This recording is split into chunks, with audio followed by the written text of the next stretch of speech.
네, 오늘은 5월 25일입니다. 월요일입니다. 새벽 예배 나오신 우리 성도님들 환영합니다. 말씀 나누기 전에 공동기도 제목으로 기도하시겠습니다. 배옥진 집사의 병상에 함께 하셔서 통증이 없게 하시고 하나님의 위로와 힘을 부어주십시오. 권하자 집사가 다시 걸을 수 있게 회복시켜 주십시오. 김시희 집사의 건강을 회복시켜 주시고 대비파 경제의 건강이 회복되게 해 주십시오. 나의 모든 가족이 예수님 믿고 구원받게 해 주십시오. 예수님의 이름으로 기도합니다. 아멘. 오늘 본문의 말씀은 고린도전서 8장 1절에서 13절까지 말씀입니다. 지식을 이기는 사랑이라는 제목으로 하나님 말씀 함께 나누시겠습니다. 오늘 본문에 보시면 우상에 대한 이야기입니다. 우상에 대한 재물을 먹어야 되느냐 말아야 되느냐, 이게 아마 고린도 교회의 큰 문제였던 것 같습니다. 자, 그런데 먹느냐 마느냐 이거보다 더 중요한 것이 있는데 그 문제를 대하는 태도라고 말씀하십니다. 그러면서 두 가지를 말합니다. 지식을 가진 자는 교만하게 되고, 그리고 사랑을 가진 사람은 덕을 세운다, 이렇게 말씀하세요. 지식과 사랑에 대해서 이야기합니다. 자, 이게 어떤 의미인지 같이 한번 보시겠습니다. 1절에 보시면 이렇게 말씀하십니다. 우상의 재물을 먹는 문제에 있어서 우상에 대한 지식을 가졌느냐, 이게 참 중요하다. 그러면서요, 그러나 그 지식은 사람을 교만하게 만들고 사랑은 덕을 세운다, 이렇게 말해요. 왜 그러냐 하면, 자, 지식은 이런 것입니다. 지식이라는 것은 하나님을 아는 줄로 생각한다면, 하나님을 안다면, 그러면 마땅히 알 것을 알지 못하는 거다. 지식이 있다고 생각하는 것은 진짜 중요한 것을 모르는 거다. 그리고 하나님을 사랑한다는 것은 또 하나님이 그 사람을 알아주신다. 그러면서 지식보다는 사랑이 중요하다, 이걸 이야기하죠. 왜냐하면 지식이라는 것은 이런 것입니다. 4절부터 6절까지 말씀해 보시면 지식에 대해서 이렇게 말을 합니다. 우상은 없다. 우상의 재물을 먹어야 되느냐 말아야 되느냐, 이거 염려할 거 없다. 왜냐하면 우상이라는 것 자체가 없기 때문에. 우상이라는 것 자체가 없고 오직 신은 하나님 한 분뿐이시다. 하나님이 진짜 신이라는 것이죠. 맞죠? 하나님 한 분밖에 없습니다. 어떻게 하나님이 여러분이 계실 수 있겠습니까? 세상에 신이 어디 있습니까? 전부 사람이죠. 예를 들어서 부처 사람입니다. 무하마드 사람입니다. 전부 사람입니다. 그냥 사람이 자기가 신이라고 하다가 죽고 끝난 것입니다. 거기에 무슨 신이 있습니까?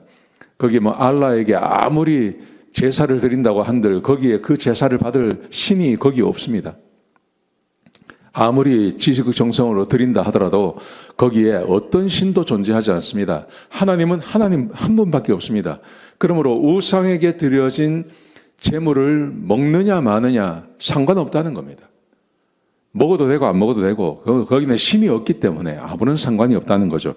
그게 지식이라는 겁니다. 자, 그런데 오늘 7절에 보시면 이 지식을 모든 사람이 다 가진 것은 아니다. 우리 교회에 출석하고 예수 믿는 사람들 중에 예를 들어서 한국 같은 경우는 제사를 드리기도 하고 하면 그 제사 음식이 있지 않습니까? 또 어떤 건물이나 이런 걸 짓고 난 다음에 거기에 또 제사를 드리면 그 제사에 무슨 제사를 드린다고 해서 거기에 무슨 신이 있겠습니까? 지신이 있겠습니까? 땅신이 있겠습니까? 아무것도 없는 거죠. 그런데 그걸 먹는 것을 꺼려지는 사람들이 있다는 겁니다. 하나님께서 우상에게 드려진 제물을 먹지 마라 라고 말씀하셨기 때문에 그것을 먹는 것을 굉장히 꺼리는 사람들이 있다는 거죠. 그런데 지식을 가진 사람은 먹어도 상관이 없어요. 여기 신이 어디 있느냐 하고 그걸 먹을 수 있다는 겁니다. 근데 그런 지식을 다 가진 사람이 아니기 때문에 어떤 사람들은, 그 지식이 없는 사람들은 이걸 먹으면서 깨름직한데 지식을 가진 사람이 그걸 먹는 걸 보고 자기도 먹어도 괜찮은 모양이다 하고 먹는데 문제는 먹어도 마음에 깨름직하단 말입니다. 내가 이거 죄를 지었다, 이런 생각을 한다는 거죠. 이게 지식의 문제라는 겁니다. 지식이 모든 것을 다, 지식이 나는 해방하지만 지식을 가진 내가 어떤 행동을 함으로 그 지식을 갖지 못한 다른 형제가 신앙적으로 무너질 가능성이 있음을 말하고 있는 겁니다. 지식이 굉장히 중요합니다. 진리를 아는 것을 우리를 자유케 해주는 겁니다. 진리가 우리를 자유케 하리라 그렇게 말씀하지 않았습니까? 진리를 갖는 것은 굉장히 좋은 겁니다. 근데 문제는 뭐냐 하면 나는 그 지식을 가져서 나를 자유롭게 해서 내가 무엇을 해도 문제가 없지만 형제 중에 아직 예수님을 믿었지만 얼마 되지 않아서 그 지식을 갖지 못한 사람이 똑같은 사람이 내가 하는 걸 보고 따라 하다가 그 사람이 실족할 가능성이 있으면 그게 문제가 된다는 것이죠. 그래서 사도 바울이 이렇게 말을 합니다. 너희의 자유가 9절에 보시면요. 너희의 자유 때문에 믿음이 약한 자를 넘어지게 하는 것을 조심하라. 넘어지는 것을 조심하라. 지식을 가진 내가 우상의 집에서 먹는 것을 보고 믿음이 약한 자가 담력을 얻어 먹게 된다. 그런데 문제는 11절에 보시면 내 지식이 믿음이 약한 자를 멸망하게 된다. 그렇게 말하는 거죠. 따라서 하는 것은 저 사람이 먹으니까 나도 먹어도 되겠다 하고 먹는데 마음에 자유함이 없어요. 그리고 계속 죄책감이 들어요. 그럼 어쩔 수 없는 거죠. 그러면 그 형제를 넘어지게 하는 거다. 그 형제를 위해서 예수 그리스도께서 죽으셨는데 그렇게 하는 것은 굉장히 나쁜 거다. 그러면서 사도 바울이 사랑을 이야기합니다. 나는 만약에 음식을 먹는 것 때문에 형제가 실족하게 된다면 나는 영원히 고기를 먹지 않겠다. 그렇게 13절에 말을 하는 것입니다. 그래서 지식과 사랑을 이야기하면서 사랑이라는 것이 다른 게 아니라 형제를 넘어지게 만들지 않는 것. 그래서 자기가 가지고 있는 그 지식을 자기가 포기하는 걸 말하는 거죠. 내가 알고 있고 내가 깨닫고 있고 나에게 전혀 문제가 안 되기 때문에 내가 무엇이든지 할 수 있다.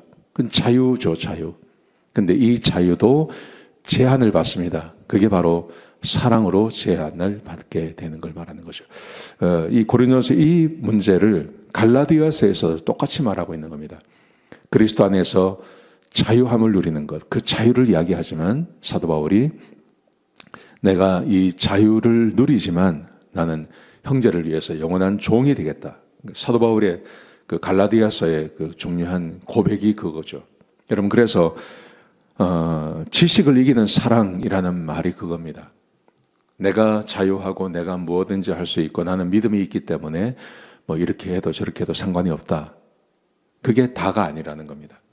내가 그렇게 하는 행동을 보고 다른 형제가 실족하게 하면 사도 바울이 말하기를 그게 바로 예수님께 죄를 짓는 거다. 그렇게 말하는 겁니다. 여러분 그래서 지식, 내가 무엇든지 할 수 있는 그런 지식을 가졌지만 이것을 절제할 필요가 있는 겁니다. 그래서 사랑을 이야기하는 것입니다. 술에 대한 이야기, 이 본문이 술이나 담배에 대해서 이야기합니다. 우리 한국 기독교에서는 거기에 대해서 많이 이야기를 하죠. 여러분 그런데 제사 음식을 먹는 거하고 술 먹는 거하고 좀 다릅니다. 성경에서는 술을 먹지 말라 그랬습니다. 술 먹지 말라 그랬습니다. 성경 굉장히 많은 곳에서 술을 먹지 말라 그럽니다. 그리고 사회적으로도 술을 먹는 것이 그렇게 좋은 게 아닙니다. 건강으로도 좋은 게 아니고 술을 먹는 것이 그렇게 좋은 게 아닙니다. 담배도 마찬가지죠. 담배를 왜 피우지 않나요? 그러면 우리 개신교 선교사님들은 청교도의 그 역사를 이어받은 청교도 출신들이 많았습니다. 그런데 청교도는 원래 술, 담배를 하지 않습니다. 그런데 한국에 와보니까 술, 담배가 아주 사회 악이었어요. 초기에 선교사님들의 기록을 보면 그런 게 참 많습니다. 어린 아이들도 담배를 피는 거예요. 그 담배 피운다는 게 얼마나 그 건강에 나쁜 겁니까? 그래서 선교사님들이 교회 그리스도인들에게 요구한 것이 크게 세 가지였다 그래요. 술 먹지 마라, 담배 피우지 마라, 노름하지 마라. 그리고 또 한 가지 그 첩을 거느리지 마라. 그래서 예수 믿는다는 것은 우리 한국 교회의 전통이 술 먹지 않고 담배 피지 않고 노름하지 않고 그리고 첩을 두지 않는 것. 그게 우리 기독교의 그 전통이었습니다. 이게 다 우리를 위한 겁니다. 그런데 그걸 한다고 해서 사실은 구원과는 크게 상관이 없습니다. 구원과는 크게 상관이 없다고 하지만 교인이라고 하면 지금도 마찬가지 아닙니까? 지금도 교인이라고 하면 술 먹지 않고 담배 피지 않고 첩은 마찬가지고 하지 않고 또 노름도 하지 않는다. 이게 기본적인 거거든요. 근데 이걸 어김으로 인하여서 믿음이 약한 사람, 금방 교회에 와서 예수 믿으려고 하는 사람을 실족해 한다면 그러면 하지 않는 것이 그게 마땅하다. 그렇게 말씀하고 계신 것입니다. 지식이 모든 것을 다 우리에게 허락하는 것은 아닙니다. 사랑 안에서 내가 할 수 있는 것과 하지 말아야 될 것과 내가 조심해야 될 것을 그렇게 구분하는 것이 매우 지혜로운 것이라고 생각합니다. 그리고 하나님께서 그런 사람들에게 복을 주시는 거죠. 예, 말씀 꼭 기억하셨으면 좋겠습니다. 기도하시겠습니다. 아버지 하나님 감사합니다. 오늘 본문의 말씀을 통해서 우리에게 교훈해 주시니 감사합니다. 하나님 지식이 우리에게 자유함을 주지만 그러나 사랑으로 절제하는 그런 절제하는 사랑도 우리에게 허락하여 주옵소서. 주님 감사합니다. 예수님의 귀하신 이름으로 간절히 기도드렸습니다. 아멘.